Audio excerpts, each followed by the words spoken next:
Now on BBC Radio Kent, Julia George presents an election debate on the economy recorded earlier this week in Dartford.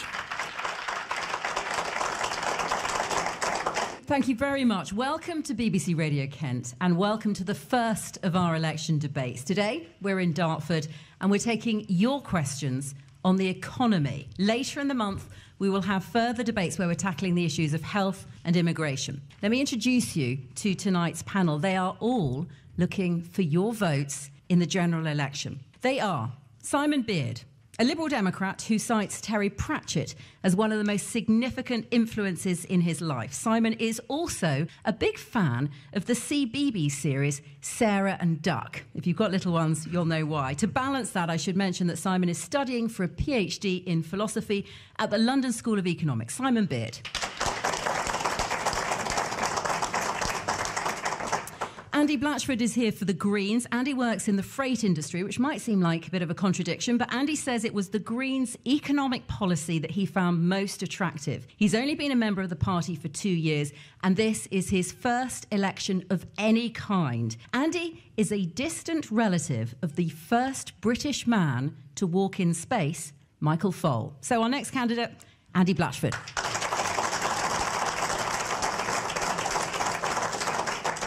Let me introduce you next to Gareth Johnson. Gareth has spent the last 5 years as the MP for Dartford, a seat he won with a comfortable majority.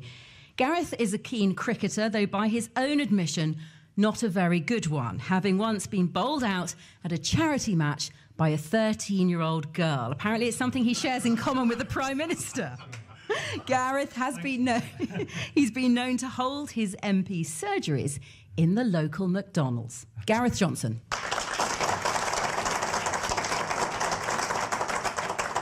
Elizabeth Jones is the Ukip candidate for Dartford. Elizabeth also stood for selection as Ukip's candidate in Thanet South. I should know, I was there watching. She was defeated by some bloke called Nigel Farage. Nah, me neither. Liz made the national headlines last year during a political debate on a local radio station where she's described as having lost it on air with a fellow candidate. Are you feeling feisty tonight, Liz? I am indeed. OK, good luck to all of us. So, Elizabeth Jones for Ukip.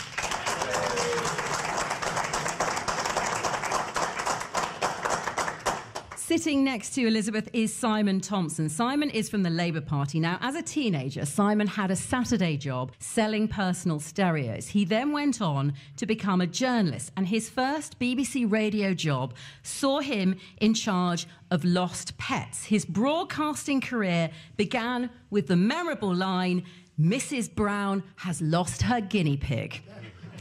Simon Thompson for the Labour Party.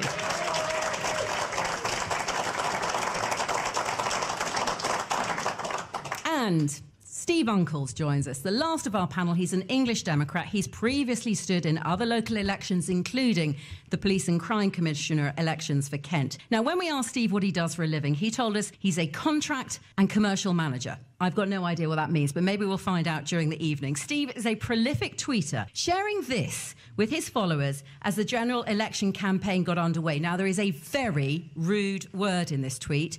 Do not worry, we will bleep it out when this is broadcast. Please. Ed Miliband thinks that making gay marriage legal was important. He's able to his brother legally now. That is Steve Uncles, your English Democrat. Ladies and gentlemen, your panel.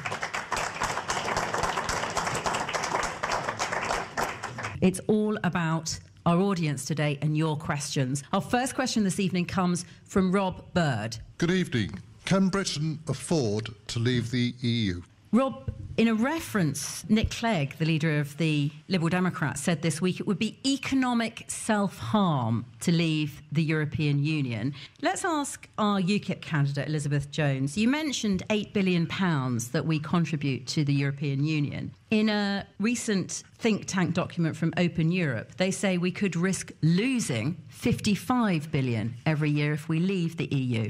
So Rob's question, can we afford to do that?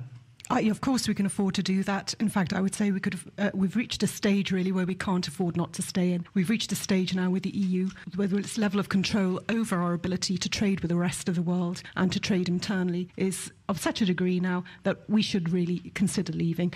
VAT is fixed by the EU. The VAT regulation is, I think, it was done in 2006, Regulation 112. It states quite clearly that no member state can raise their VAT above 15%. With a special rate 5%, you can't raise it above 5%. We're tied into TEN-T, the Trans-European Network, with regard to transportation throughout the whole of Europe. There is regulation pending about the situation with toll charges and charges generally throughout the whole of Europe. This is harmonisation. We don't need it. We'll do a lot better outside Europe. We want to be able to make our own trade agreements with the world. At the moment, we're subject to the community commercial policy. We can't make our own free trade we can't make our own free trade agreements with the world at this stage. Let me bring in Gareth Johnson for the Conservatives. Yours is the party that is offering a referendum. Of all the parties that could provide the next Prime Minister, Nigel Farage has admitted himself that there's no chance of him being the next Prime Minister. So yours is the party that is saying, we will give the British people a referendum in 2017, having attempted to try and renegotiate our relationship with the EU. This week, people have been talking about the uncertainty that will generate. So that is part of this factor of how much it would cost to leave the EU, even if we end up staying in. What is that uncertainty going to do, Gareth Johnson? I think what we need to do is have a conclusion to this. My preference is to stay in the European Union and renegotiate the European Union. I think the European Union has lost its way quite considerably, and the UK should not fear being outside of the EU. It's quite clearly the case that private companies will continue to trade whether we are in the EU or not in the EU. There's some idea that Mercedes-Benz aren't going to sell cars to the UK if we come out of the EU is nonsense. Of course there will still be trade. But I do think that there are some positives from the EU that we should lose at our peril. I mean, the main positive I would say from the European Union we've had is that mine is the first generation that hasn't had to be indirectly affected by a European war. You know, the EU with NATO has helped preserve peace on this continent. It's therefore worth keeping. It's interesting that you raise the issue of peace, but not the issue of the economy. We heard from Elizabeth, and I just want to refer back to that £8 billion she refers to as us. It costs us £8 billion to be part of the EU. Open Europe says it will lose us $55 billion. Is there an economic argument, given that the Conservative Party's big argument going into this general election is about the economy? Is there an economic argument? That was Rob's question. Can we afford to leave? Well, the single market has had its strengths. There's no doubt about that. But, you know, there's a global economy now that we live in. We shouldn't simply be looking at the European Union as our main and only trade organisation. What we should be looking for is moving out further to China and India, Brazil, these emerging continents as well, emerging countries. They are where there's an awful lot of trade at the moment, where too often the EU does pile bureaucracy onto those who are trying to trade with those countries. There's a lot wrong with the EU at the moment. It's costing us a lot of money, unnecessarily so. And I, for one, would like to see us completely change our relationship with the European Union. So to come back to your point, Julia, I think it's essential that the British people decide whether or not we should be part of the European Union or not. And it's only the Conservative Party that are offering that referendum in 2017.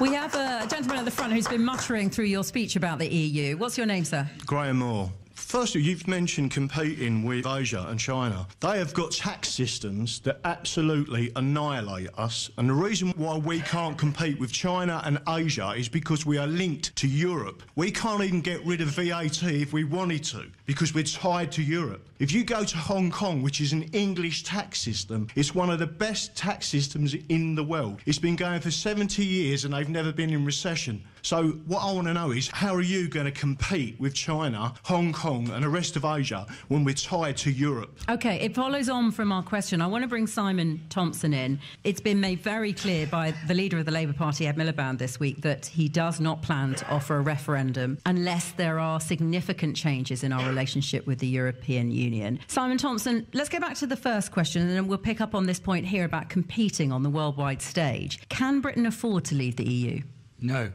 No, it can't, because billions of trade depends on the EU, and millions of jobs depend too. And UKIP's living in a fantasy world if it thinks it can actually leave the EU and benefit our economy. If you look at all the studies, nationalist parties, in the short term, they might make some limited gains in the local economies, but actually after a while, you cease becoming competitive. And that's the argument that UKIP failed to gather. There are problems, of course, with the EU. I've studied the European Union. I've worked with teenagers making films about the European Union to see how it all works. Of course, there are problems, but there are also a lot of advantages in the EU as well. For example, I don't know whether Elizabeth has a mobile phone. I do, yes. And have you used it abroad? Of course I've used it abroad, but I'd like to ask you, actually. Well, there you are. No, that's the point. I'd like to ask you... Hold on, I'm intrigued. What's Simon's point about mobiles? Point, Elizabeth, that if you have a mobile phone used abroad, you've benefited from the EU agreements to actually control roaming charges in the European Union. So you can't have your cake and eat it, quite frankly. And in terms of the trading blocks, you mentioned, sir, the issue of competing with China and elsewhere. You have to compete with these global economies on a global scale. You have to work within the European Union to compete against them. It's not, honestly, it's not. Can I ask a question of Simon Thompson? You are not offering a referendum to the British people. A recent YouGov poll says 57% of the British people want that referendum. Even when you look at Labour, members of the Labour Party, Labour supporters, it's 45%. Why not give the people what they want? Well, I actually think there should have been a referendum in the last Lisbon Treaty, before the last Lisbon Treaty. But we now have that treaty in place, and we now, Ed Miliband has made the promise that there will be no further commitments, no further pooling of the economies or policies within the European Union without a referendum in the future. So he has promised that referendum if anything further changes in terms of treaties. But instability, that just saying, yes, we'll have a referendum now in 2017, that creates for our economy, is really, really worrying and damaging. And if you look at companies like Hitachi, if you look at companies like Siemens, who have all invested in our economy in recent years, brought in thousands of jobs to this country, they will question whether it's worth them continuing because they want to be part of the EU market, not the British market alone. We've got a hand up at the back. We're just going to pass the microphone to the gentleman at the back. Yes, it strikes me as being very strange. You forget certain things, that Europe has invested hugely in the European Union, particularly the electricity industry. Also, of course, we must not forget that many companies across the world have invested in this country because we're in the European Union. Here, somebody has mentioned Hitachi already. What about Honda, Toyota? And not forgetting Airbus. Let's be quite clear that if jobs are at stake and we're outside the European Union, where are those jobs going to be taken? Are they going to be left here, or are they going to be repatriated to France, Germany, Spain and Poland? Really, let's not be rather naive about this. We are part of a whole unit, and if we go outside that unit, you think the unit is going to say to us, oh yes, you can come back in because you've hit rough times. Don't be silly. Okay, so you're picking up on the point of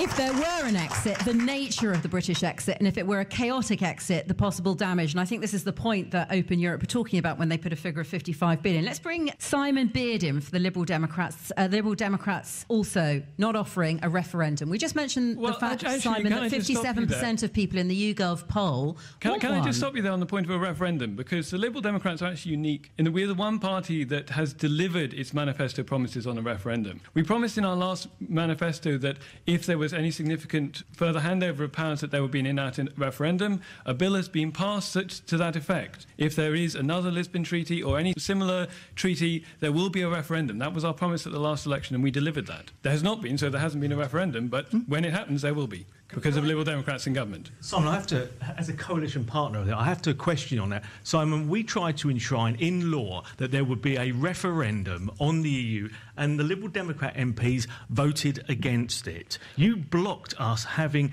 a law that said there must be a referendum on Britain's membership of the European Union. Absolutely. There should not be a referendum in 2017. That is a waste of energy, a waste of time, and it is detracting investment in this country at the moment. But there should be a referendum in the event that there is any further handover of power. That was what the Liberal Democrats promised, and we've delivered that. I want to bring in our other panellists. Steve Uncles for the English Democrats. Let's go back to the original question.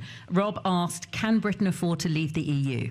Well, the arguments for not leaving the EU are always to do with trade. And, of course, there is another organisation in the European area called the European Free Trade Association that the UK used to be a member of. And it's our policy that we'd leave the EU and rejoin that. Because the problem isn't that we trade with Europe. Everybody is in agreement that we trade with Europe and, of course, trade with the world. The problem is that when the EU becomes a political entity. And, we've seen through the common currency what a mess it's made in Greece, for example. And, the project of trying to homogenise all of these different cultures into one European country is just not what the people want. The people throughout Europe want to maintain their identities, and it's not as if the Eurosceptic feeling is only here in England. It is throughout Northern Europe. Well, I will move on to Andy Blatchford and ask for his response to this first question. Can Britain afford to leave the EU, Andy, for the Green Party? The Green Party also offer a referendum. It's just been going on for too long, so we do need to settle it again since the last was, back in 1973. So you'd offer a referendum, but would you campaign for us to stay in or to leave? We would campaign to stay in, but not how the EU is at the moment. It has become completely undemocratic. Fortunately, we're not in the Euro, so it affects us less economically than the rest of Europe. So an offer of a referendum there from the Green Party, but one that the Green Party would campaign strongly to stay in the EU. I want to move on to another question, a broad question about the economy. This is Sid. Sid, if you could raise your hand so we know where you are. Yes, good evening. I just wanted to ask the panel if they believe that we should believe the Conservative Party when they say they can clear the deficit by 2019, when that was a very similar promise they made in 2010 when they came to power, promising we could go through all these draconian cuts and at the end of the Parliament the deficit would be clear, and they have missed it horrendously. Sid, thank you very much indeed. Let's put that question to Gareth from the Conservative Party. Is there any reason we should believe your latest deficit projections? You got it so wrong last time round. No, the reason why we weren't able to clear the deficit last time, we didn't realise just how big a mess that the country was actually in. When Liam Byrne left a message to us saying there was no money left, that was the opportunity we had to first see just how bad the finances were in this country. There's a duplicity in your comment. There's a duplicity in your comment there. If I just finish this point, is the duplicity in your comment is that on the one hand you say that we didn't clear the deficit, and on the other hand you say we've cut too much. Now, you can't have it both ways. You can't have it both ways. Yes, you can clear the deficit very, very quickly, but then that would mean more cuts. You can't have it both ways. Either you want to have more cuts or you don't want to have a deficit. I don't understand what it is. What I would really like is for someone to do what they say they're going to do. Yes. We were all going to be in it together. I don't feel it together. What we said was that we were going to turn the economy around and tackle the deficit. If we hadn't have taken the actions, if we hadn't have taken the actions that we had have done, then this country, I believe, would have been in peril of going to the same position that Greece went into, that Spain, Portugal. It was essential. It was essential that we turned this country round, and we have turned this country's economy round. We've still got a long way to go, but we are back on track. And the worst thing this country can do is to risk spoiling it by letting the Labour Party back into power again, so it can put this country's economic situation back to the situation it was in 2010. Let's bring your coalition partners in on this. Let's ask Simon Beard for the Liberal Democrats. As the junior coalition partners, do you take responsibility for the fact that the deficit has not been cleared in this Parliament as was promised? And this was the point of this question. Why hasn't it been cleared? And should we believe you if you go into coalition again? So as a philosopher, one of the things you learn is that things are just not as simple as they seem, and men are not gods. And that also comes to politicians as well. And politicians love to say what we will do and love to say how things are, and politicians do the best they can, I think, on the whole. But it's never so simple. Nobody can doubt the commitment of this government to get the deficit under control. To my mind, that is the key thing. You must understand where we're coming from. The Liberal Democrats want to get the deficit down. The plan calls for that to happen in 2020. I'd love to say that we can control everything on the world and make that happen. We can't. If you believe that we can, then you can't be voting for people. Liberal Democrat people, Green people, Ukip people, these things happen.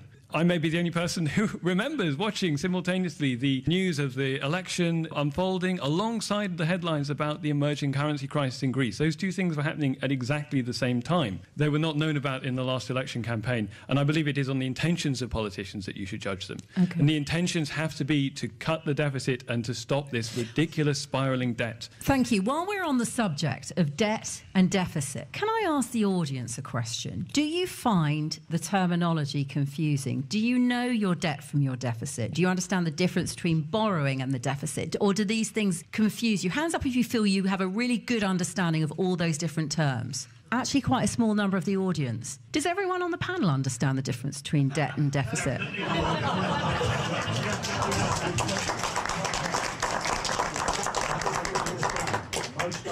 Let's ask Steve Uncles down the end. What is the deficit? The deficit is the difference between government income and government spending in any financial year. So basically, for the last 5 years, the government has continued to spend more money than it actually has coming in, and that means that the overall debt is actually increasing. So it's a bit like sort of continuing to put money on your credit card, really. The point that I'd like to make is if you were running a household budget, then you'd think more carefully about actually bunging a couple of £100 to somebody in a different country who maybe is a bit less fortunate yourself. So when the government say, it's a really good thing that we're going to continue foreign aid when we can't afford to actually look after ourselves, then that's when the public start getting sceptical about politicians. And that's what happens in Scotland, is that in Scotland the voters have lost confidence in both the main parties. Let's pick up on foreign aid, because there is certainly a question that wants to be. There's a gentleman with the rather jaunty pink striped tie. First of all, foreign aid, babies in Africa die from malaria that could be stopped.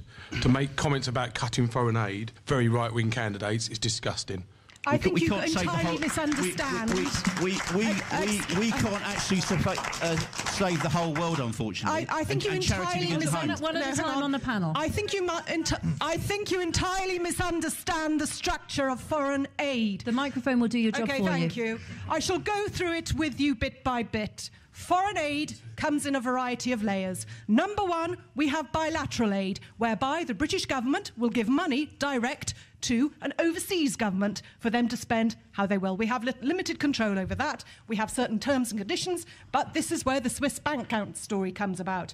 Then we have multilateral aid. We pay into multinational organisations such as the EU, and they will then arrange an aid package. For instance, the latest aid package, which I'm sure you'd probably approve of, is €234 million to Zimbabwe, to Mr Mugabe, to help improve the democratic process over there.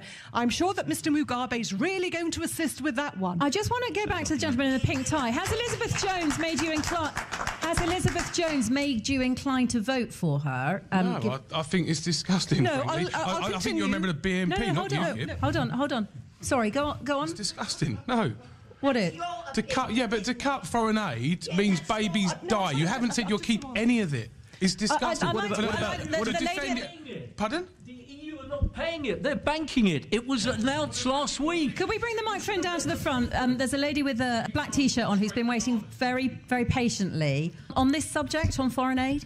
Perhaps you'd get a little bit further if you weren't quite so condescending in your tone when you're speaking to people. The fact is that what you have, it may be a very valid point, but actually the way you're projecting it is making me feel quite cross that you're talking down to me. I'm not an idiot. No, I'm not saying you are an idiot, but I've just been basically called a member of the BNP, so I do apologise. No insult to you. No, you were talking like that before. No, I just want to go through the other layers of aid we have. Elizabeth,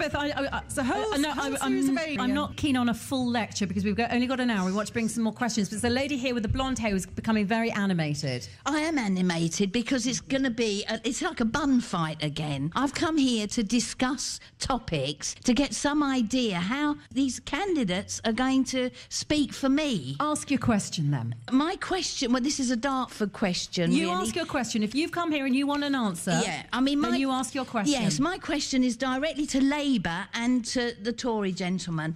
What happened in Dartford, and it is a big issue, and we hear this from all members, not just in here, but the people out on the road who will be voting.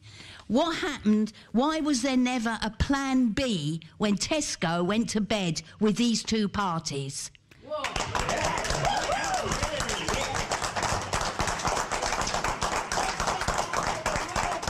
Bringing it home to Dartford for a question specifically. Now let's ask the man who's been the MP for Dartford for the last 5 years, Gareth Johnson, why was there no plan B for the town centre? Tesco left and everything fell apart. Yeah, Tesco's need to get out of Dartford. There's no doubt about that. Yes, go out of Dartford.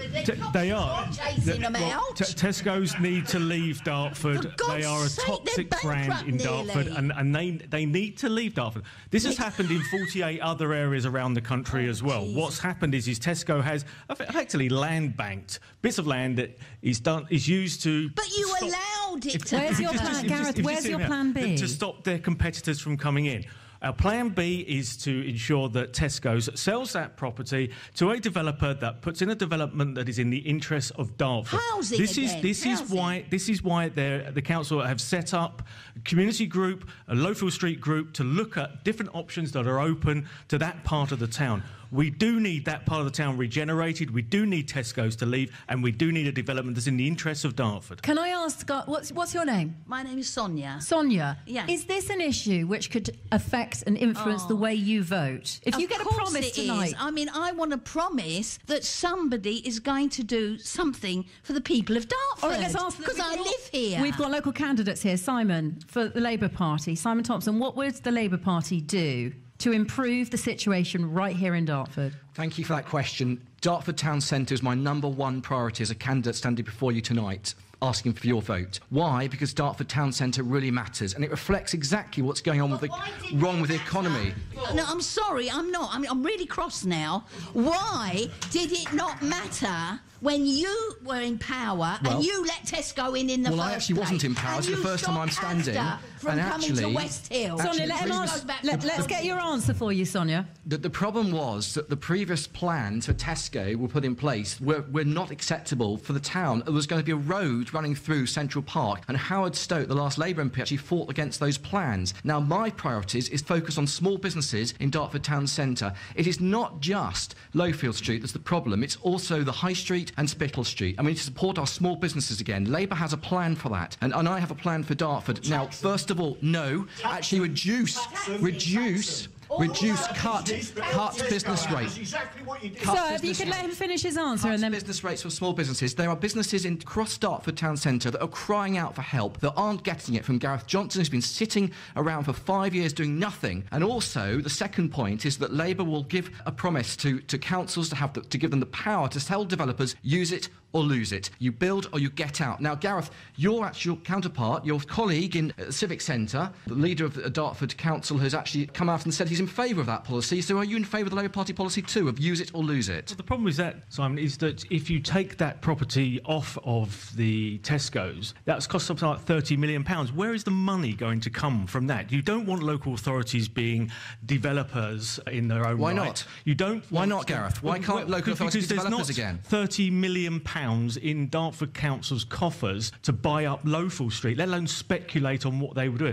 Local authorities should not be speculators Gareth, of land. where were you what we need over the last to do, 5 years when Dartford Town Centre was falling into disrepair? Is to look at the possibility of compulsory purchase orders and changing the law where we can with those. And we're looking at the powers to compulsory purchase, but what we can't have is local authorities being saddled with £30 million worth of debt. I want to briefly ask our other candidates if they have a point they would like to make about the situation in the town centre in Dartford. Steve Uncles for the English Democrats. Well, if you applied the expenditure per head to Dartford that is made in Scotland, then the annual additional amount would be £245 Steve Uncles, million. I feel like you're crowbarring an answer that wasn't immediately relevant to Dartford. £245 million would come to Dartford. That would sort out your £30 million there, Gareth. The other thing is that the Dartford Council is meant to be responsible for town planning. Where is the planning with Dartford Centre? Why don't we have something like a bowling alley? Why Why don't we move the swimming pool into the centre?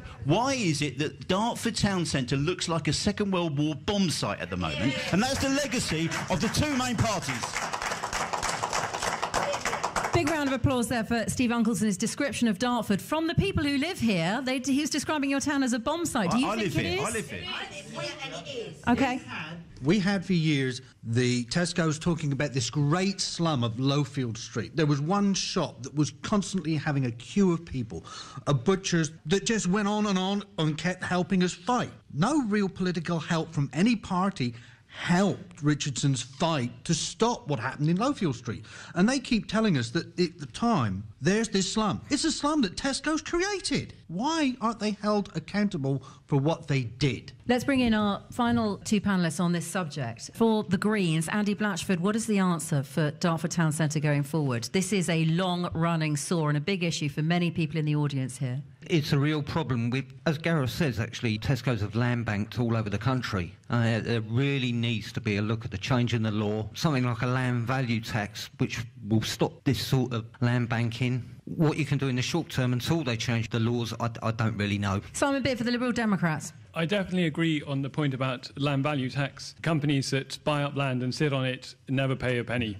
for that. They simply try and speculate and get the profit out of it. I think the key thing on this issue is just how convinced governments at all levels are that it is big business that will save them, that it is big business that is right for regenerating towns, growing the economy. And this is such a fallacy. It's such a bad idea. And we have to get government and big business out of bed with each other. Vince Cable at the Department of Business Innovation and Skills has been fighting that fight for the last 5 years. It's an uphill fight against the Treasury. I want to see him there carry on that fight and win it. Simon, thank you. I just want to bring Elizabeth Jones in for Ukip on this one. You've made the news recently for your campaigning on the subject of tolls and foreign lorry drivers. You've made the news campaigning on a possible rise in car parking at the local hospital. So what have you got to say to the people here today about this, which is clearly the burning issue for them locally? Well, it's terrible. The people of Dartford have been very, very badly let down. It shows a complete lack of imagination from the Tories and from Labour. They've relied solely on one supplier, Tesco. There doesn't seem to have been any competitive tendering, doesn't seem to have been any sort of break clauses and negotiation. I think there has to be a detailed examination of the documents arising from the sale of this plot of land to Tesco. If it's any consolation, I understand that Tesco are slowly selling off the plots around the UK. I think that they have put about 40-odd plots with Savills, but I don't think the Dartford plot is within that group. But eventually it will be for sale, and perhaps then things can be moved forward. And there has to be a multi-party, multi-assessment as to what exactly we're going to do with this piece of land. We do not need more flats. I understand the Priory Centre is under sale, is it, with the Arcadia Group for flats? About 34 million is going to go there. We don't need more flats. What we need is mixed housing, perhaps for 2 to 3 to 4 bedroom families. We also need more of a spirit. We need more of a spirit to come to Dartford, more fun, more entertainment, sort of shops perhaps like we have in Borough Market, small outlets to make it a draw for outsiders to come and spend money and, of course, improve the economy of Dartford. Elizabeth, thank you very much. You're with BBC Radio Kent, the first of our series of debates. Today we're in Dartford. We're talking about the economy. There'll be further debates to come on immigration and the National Health Service. I'm going to take another question now from Jonathan. Jonathan Hawkes, if you could raise your hand. Jonathan's question is one that you might find a little bit familiar. Hi, I'm Jonathan. Could any of the panel live on a 0 hours contract?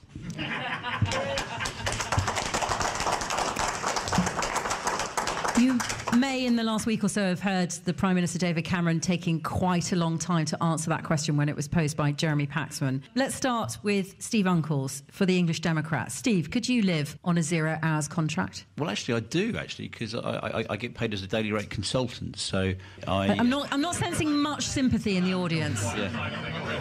So you know, it's something which shouldn't actually be outlawed, but obviously most people want to have a regular income so they can do their budgets, and also also you hear reporting cases where people are put on standby and they don't know whether they're working or not. So I think it's something that shouldn't be banned, but obviously it's not preferable because people need to actually...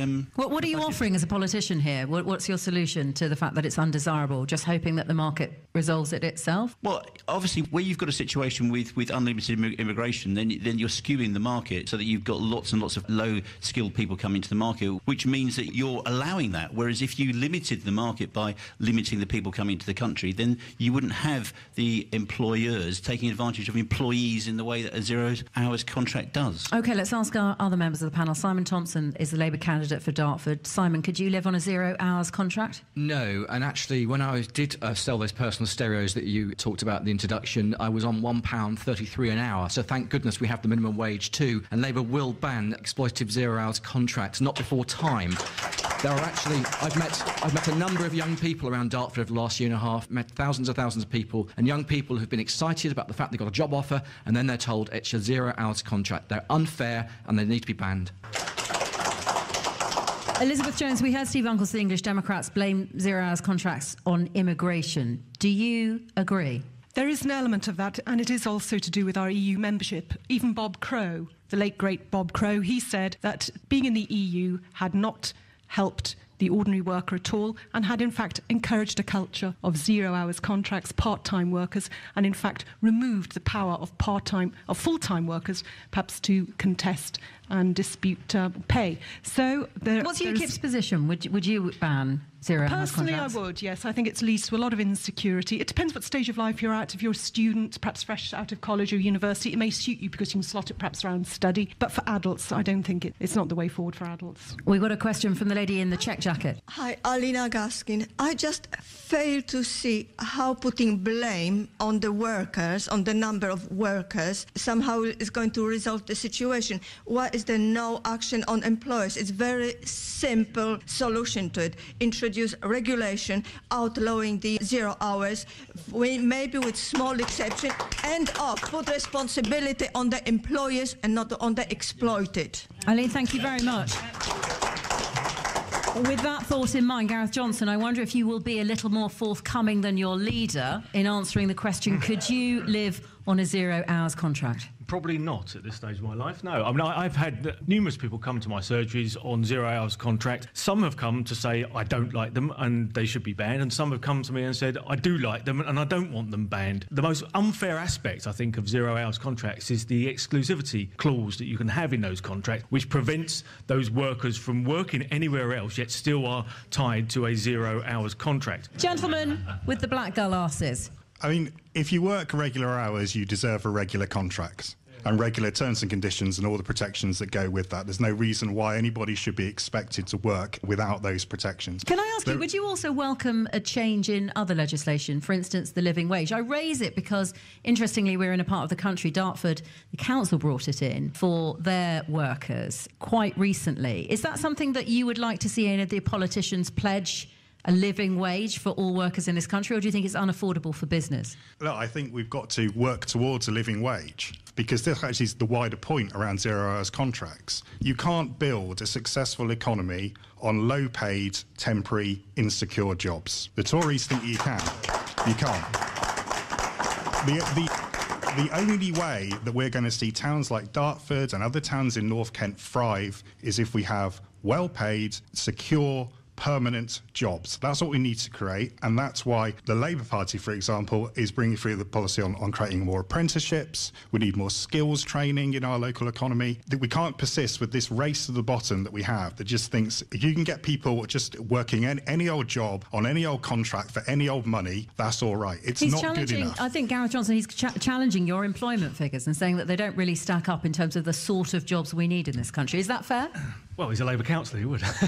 I think that the figure I saw in Dartford is 70% of the new jobs that have been created since 2010 are full-time positions. We've managed to reduce unemployment in this area by 60% since 2010. You mentioned apprenticeships. They have doubled. You know, I simply don't accept the argument that these are all jobs that are just useless, and I think that's demeaning to those people who've taken those jobs on. May I just jump in? If that is the case, why is it that we've just heard from Step Change, which is a debt charity, to say that they've got more and more people in the Dartford postcode area coming forward for help with their debt. 1,476 people in 2014. Yeah. The average debt is £12,970. If things are getting better and the jobs are coming through in Dartford, why is that the case? Because that's a good organisation that's actually reached out more proactively, I would say, over the last few years, and is actually helping an awful lot of people. People take on debt for different reasons. Let's be clear about it. You know, some people feel confident in the future of the economy and feel able to take on a mortgage or take on a loan for a car.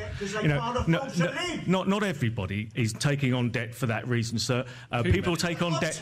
People take on debt for various reasons. Some companies, for example, it's vital to the future of their company to take on debt, to take out business loans, and they will only do so if they're confident in the future of the economy. I argue that the future of this economy is brighter at the moment. I do believe it's getting stronger. I think confidence is growing. We're not out of the woods yet, but we risk ruining the progress that we have made since 2010 if we let a Labour government come back in again and spend money we do not have. It's a pity there's an election, actually. I would have taken you by the hand and shown you the many people I've met over the last year in Dartford who can't afford to live anymore, who've lost their jobs, had to take lower paid jobs, and now in debt on their utility bills. That's what your government has left in this country. We do have financial problems in this country. The reason we have financial problems is because we haven't sorted out the problems that we inherited back in 2010. Well, let's talk about some it will take a lot longer to do that. I do want to pick up it. It was almost missed, your question, even though you have quite a loud voice even without the microphones. This is BBC Radio Kent. Let's take a question, and it was almost missed. We'll give you the microphone so you can speak as softly as you like. Your question was about welfare, and it was about cuts. Would you just ask it again? I'd like to know, honestly now, what the cuts are going to be that the Conservatives say there's £12 billion worth of cuts. They know what they are. We want to know what they are, because there are people suffering out there at the moment at food banks that can't afford to eat, and we need to know what those cuts are. OK, on a similar note, I just want to bring Ed in from Dartford, because Ed, you wanted to ask a question about welfare as well. Let's get the microphone to you, and it's related, and we'll get a response to both of these. It's simply, in the future, can the candidates tell us how they're going to do it without vilifying the disabled? We're always portrayed by certain members of politicians as a drain on society or a burden or cheats. I'd like to know, are we still going to be dealt this way in the future? People discriminate against us, especially when they see politicians doing it. It makes it okay. Let's pull those two questions together. Thank you both very much indeed. They're questions about welfare, they're questions about benefits, and they're questions about how we treat people. I'm going to ask the Liberal Democrats to start us on this one. You have been in government with the Conservative Party for the last 5 years. The Conservative Party are now talking about £12 billion that they're going to cut from welfare spending in the next year, although we haven't been given the details. Would you cut welfare at all? Yes. Unfortunately, yes. For one thing, we will freeze the increase on in-work benefits. And for another thing, I think on the issue of disability benefits, and I'm a disabled person myself and received DLA, I think it'd be a very good thing if it was explored that moves into being a tax benefit. It's never seemed to me sensible that a disabled person should not pay tax on the benefit. There will be hard choices like this to make. But some of the proposals that are being talked about are, in my mind, beyond the pale. I'm particularly concerned about the idea that people under 25 don't need or deserve benefits. This is madness. These are our future. To write them off before their lives have even begun is just wrong. Simon, thank you. Let me ask Andy Blatchford, who's here for the Greens, your position on welfare. Do we need to make further cuts? Is welfare still too generous? No, it's not. We need a living wage and we need to create jobs. It's as simple as that. Then that will cut the welfare bill all on its own. Is it that simple, Gareth Johnson? No, I don't think any of these things are ever that simple, frankly. I mean, if I come back on the question the gentleman asked about disabled, look, you know, the whole ethos of changing the benefit system has been to try and help those people who cannot help themselves rather than those who will not help themselves. I think that it's essential that we assist people, disabled people, where they are able to work, to assist them back to work. That is one way out of poverty. And we don't trap people by ensuring that it simply isn't worthwhile anybody working. We've had too many people in the past, I think it's fair to say, who come up with this mantra that I'd like to work, but I can't afford to do so because I'll lose this and I'll lose that, and therefore it's not right me taking on this job. That's not what a benefit system should be about. It should be assisting people to get back to work where they are able to do so, and if they're unable to actually work, then ensuring they get the assistance they need. What about this other gentleman's question? He asked twice, very patiently, for the £12 billion the Conservatives have said they would cut from welfare. Can you give us some steer? Gareth Johnson, on where you think those cuts should fall. There needs to be a ceiling on the amount of benefit people can receive. In the past, we've had limitless housing benefit to some households. That's wrong. And I don't think that's fair on people who are working. I think we need to put a cap on the benefits people receive. And one way that we're going to recoup some of that money that you mentioned is by, as I say, putting that cap from 26,000 How much will that down generate? to 23,000. Of your 12 billion? I can't think off the top of it. I'm not it's going to be small fry, isn't it? Well, no, it will actually. It won't get all of the money that we're trying to recoup to pay off the deficit. It will not. Would you cut any pensioners' benefits? No, we're not. What we said is we are keeping all the pensioner benefits. We said this at the last general election. We said in 2010 that the TV licences will remain bus passes, winter fuel allowance. Why should millionaire pensioners, frankly pensioners, who are on a good income but not even that much, why should they be immune to the cuts? Well, what we said is that we won't means test the winter fuel allowance, because if we do means test it, then the amount of money we save is simply spent in bureaucracy. This is not about penalising people. This is simply about how we can actually get assistance to those people. You managed to means test child benefit, though. Yes, we have, and that has caused steps, I think it's fair to say, where some people say, well, hang on, we've been caused hardship as a result of that. On the child benefit, would you go for stopping child benefit after the first 2 children? You personally, Gareth, do you think that's a good idea? It's certainly something I think we should look at. There are unintended consequences that could come from that, so we need to look at those before making that final decision. Gentlemen, it's something I think it's worth looking at. Thank you. Gentleman in the back in the yellow. Yes, one thing puzzles me. That is, why is the welfare budget subsidising employers? And I say this because working tax credit is paid to those people who are on minimum wage or just below. Is this an argument again for the living wage? Is this? In a sense, it is. It really comes down to the fact, me as a taxpayer, I am subsidising employers who won't pay the rate for the job. And I promise the gentleman in the light blue sweater here as well, on the subject of welfare. It's on the subject of benefits, actually. I'm Martin. I'm a pensioner. I'm not a particularly well-off pensioner, but I don't need my winter fuel allowance. Every year I give my winter fuel allowance to various charities. I like my bus pass. I use it ever such a lot. I'd quite happily pay £100 a year for my bus pass. That's some way you could save money, isn't it? Do you think that Gareth Johnson is trying to buy your vote and other pensioners like you by promising not to cut benefits when most of the rest of the population is going to face benefit cuts? Gareth Johnson will never buy my vote, unfortunately. Very briefly, you can have a try. It's a good answer. What I can tell you on winter fuel allowance, what we've done is change the law so that from September, if you live in a country, for example, that's warmer than the UK, you'll stop getting winter fuel allowance. What's happened for too long is that pensioners are living in hot countries are able still to receive the winter fuel allowance, and that seems to me completely unfair. OK, I would like to bring in the other half of our panel on the subject of welfare. So let's start with Elizabeth Jones for Ukip. Do you think there is scope for further cuts to benefits, and if so, where? I don't know if there are further scope for cuts to benefits. I think it's a rather difficult situation. Not many people who are in the benefits bracket for income, I don't know if they can sustain much more a reduction in income. I have been a family solicitor for many, many years, and I frankly think that one of the harshest benefit cuts we've had, I don't know if you call it a benefit cut, was actually legal aid in April 2013, because that stopped many people who in marriages or relationships were then unable to go about claiming perhaps maintenance from the other party. Thus, they would not be a burden on the state because the spouse would be paying maintenance. They were unable then to have representation to go to court in order to get a decent settlement, perhaps a house or a proportion of pension. And I envisage that the results of this will, perhaps in 10, 15 years' time, there'll be a lot of middle-aged women who are homeless.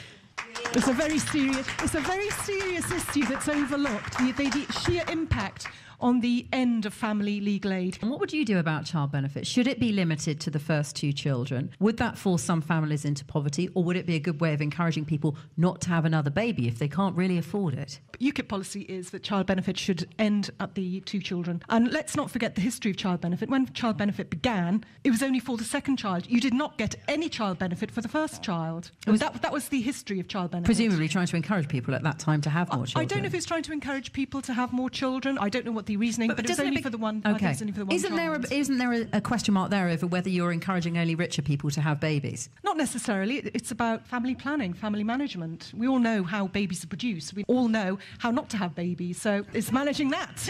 OK, on that note, let's move on to Simon. Simon, let's find out what Labour would do about welfare. Are there cuts that you will make to the welfare state that will surprise people? Well, Ed Balls has already said that in some situations they will have to make difficult decisions. Yes, for instance, freezing child benefit. But the premise of this debate is all wrong. As somebody in the audience pointed out, actually, it's pointless having to actually give benefits to people in work. But the reason we're having to do it is because now, for the first time ever, we've got more people in poverty who are in work than out of work. That makes no sense at all. And what we need to do is actually give people a better living standard. That means paying people a living wage. Now, Labour will actually increase the minimum wage to over £8 an hour by the end of next Parliament. And I think that's really, really important. It sends a message out there that we want a high-wage, high-skilled economy, not the low-wage, low-skilled economy that the Tories are moving us towards. And I've met so many people out in Dartford over the last year who just are in despair with the way they're struggling to make ends meet. The girl I met last week, who, for no fault of her own, Gareth, actually had fallen hard times, broken her leg, was in a decent job, lost her job, and now has lost complete confidence in her own abilities to get back to work. It's nothing to do with scroungers. It's to do with people that have lacking the confidence and the skills, and that's why Labour will actually try and introduce apprenticeships across the board for young people.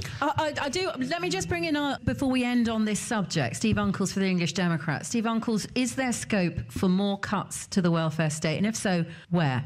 No, the simple answer is no. We have disabled people who are born with disabilities. People on this panel could have an accident tonight and find themselves disabled. We also have our servicemen coming back from illegal wars that the last two governments have put us through. And we need to look after all these people. And that's where that comment earlier about do we look after a child in Africa who's suffering from malaria, which is unfortunate, or do we look after our disabled people here? Then my vote goes for looking after disabled people in England. And on the subject of child benefit, what would you do with child benefit? Child benefit, our policy is that actually it stops at 3 children, because in order to replicate a society you need a birth rate of 2.2 children per head, and so it's a simple arithmetical You get a thing bonus third child with the English Democrats. We're going to take one more question on the economy. It's very local. Does anybody want to ask a question about a new Thames crossing? Hands up if you've got a question you want to ask. Gentlemen, it's the jaunty tie man again. It's actually about the crossing. What are the candidates? I don't know if the candidates are aware, but the crossing at the moment, the new free flow technology, it does improve the traffic flow. It costs £360 million per year to implement the cameras. People at Dartford, it's an awful lot of money. What do the candidates suggest they're going to do to, one, continue to improve congestion, but also, secondly, to look at the huge waste of taxpayers' money? OK, which obviously throws into the debate the question of whether we need another crossing as well. Thank you for the question. Let me start this time with Steve Uncles for the English Democrats. Your question about the current crossing and the tolling situation and the cost, and whether or not we need another crossing at all, and if so, where? Well, this goes back to the incompetence of government and the two main parties in terms of, I remember the Dartford Crossing before there was the M25. The M25 came along with a 3-lane motorway either way, and it went into a 2-lane crossing. Let's not do history, let's do the here and now. It's important, it's important. Came with 2 lanes going with a toll, and everybody was surprised why the Dartford Tunnel was a bottleneck. And then they sort of said, well, let's build this monstrosity of a bridge. We live in a floodplain. We don't want a bridge there. We wanted another tunnel, but we had to have a bridge because it had to do quickly. And yeah, we'll have to pay for this. The tolls will pay for it, and then it will be free. Right. What should happen now? What should happen now is a further crossing should be down further towards east. Gravesend Tilbury would be a good place for the further crossing. Let's ask Simon Thompson, should there be another crossing? If so, where? And what do you make of the current situation at the Dartford Crossing? It's a mess, and every week there's problems in Dartford, congestion, and the problem is that it's always a bottleneck, and it'll always remain a bottleneck forevermore if you put another crossing at Dartford. It doesn't take a traffic engineer to work out you move it elsewhere if indeed you build another crossing. And Gareth, what was it in 2010? I'll get rid of the tolls. They went up by 30%. They've gone up again to 50%. Well done. Great achievement that was. What were you doing? You made them legal. Your party made them legal. Let's just repeat that point again, sir. The Labour Party in 2008 or 9, someone will correct me, made the tolls legal. They could have got rid of them completely. They run out when the bridge paid for itself. So please don't say that. He's to blame a bit, and so do Lib Dems, and I am one. But that isn't fair. That isn't right. Actually, so you made them legal. Sir, I've been on Radio Kent several times, as Gilles will vouch, to say that actually I think it was wrong that the tolls weren't got rid of once the bridge had paid for itself, and I stand by that. Gareth Johnson, you were thrown a question there by Simon about the current situation with the tolls, and I'd like to hear one more time the defence for why we're still paying to cross the Thames. Because the Department for Transport won't give up the £42 million a year that it gets from it, is the brutal answer, and that's been the case under the last government and under this government as well. What we've done is tackled the congestion by bringing in the free flow system. The remaining toll booths going into Essex will be removed at the end of April. That will help tackle it. I'd like to see another crossing over the Thames east of Gravesend. I think that will assist. What would you do if your party wins the general election and they tell you, actually, we want another crossing in Dartford? I oppose it with every breath I have. I mean, it would be completely wrong. No, it would be... Actually, let's see what happened. Last time, my Labour predecessor voted to keep the tolls on the Dartford Crossing. I have vowed I would never do that. The questioner was quite right in that he actually voted to legalise the tolls. That was wrong. That let down Dartford. We should get rid of the tolls in their entirety. I've always felt that, and I've always committed to Dartford that I would never vote to keep them. I would only vote to scrap them. Andy Blatchford, tell me what should happen in regard to the current Dartford crossing and any subsequent. Do we need another Thames crossing? Certainly not in Dartford. I work down on Crossways myself, and at least 2 or 3 times a week the traffic down there is absolutely horrendous. Affects all the businesses where we can't get in and we can't get out. Would you accept another crossing outside the constituency? If you're going to build another one, it would have to be a lot further east. OK, yeah. All right, let's put that question to... Yeah, you don't have to hit me. Very enthusiastic. It was I should be clear, it was a gentle nudge.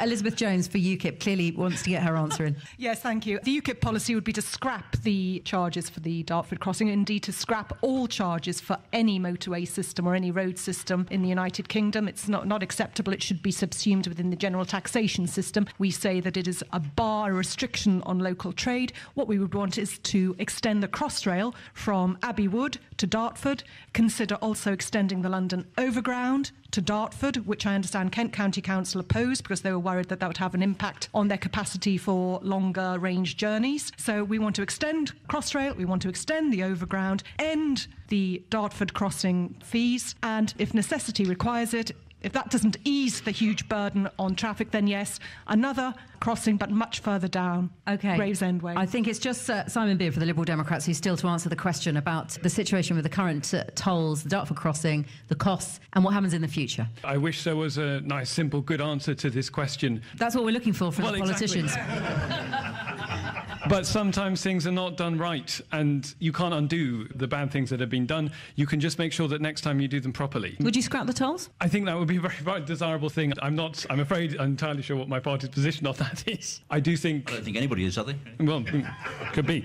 I do think improving public transport generally a far better solution than trying to find ways to make cars move around more and more bends to avoid everything that needs to be avoided. Not if you live in Dartford. It's not. So we just hit that point again quickly. Not if you live in Dartford. If you live in Dartford, road traffic is a nightmare. Exactly. And public transport, putting more buses on the road is just going to cause more buses to be queuing in the same traffic. At the moment, it's not just the M25, it's any road anywhere in the area. The A2, the M2, the A20, the M20, anything within a 10-mile radius of Dartford, and the whole area gridlocks. Thank you very much indeed.